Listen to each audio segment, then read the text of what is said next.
night go? Meh. What? Seriously not worth mentioning.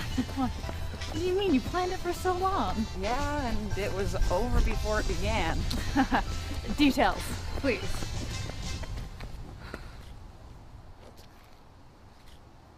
Seriously, there's not much to say.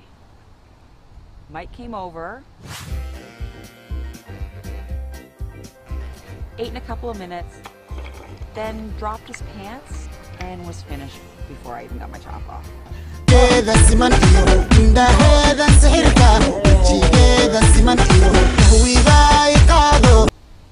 Oh. Then he passed out on my bed.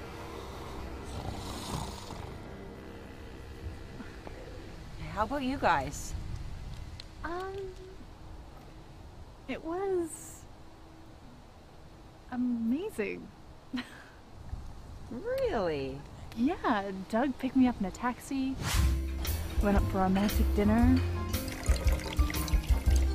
then we wandered the city.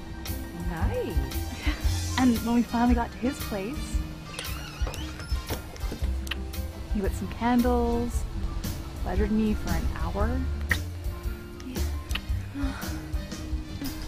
Best foreplay ever. After an hour of wild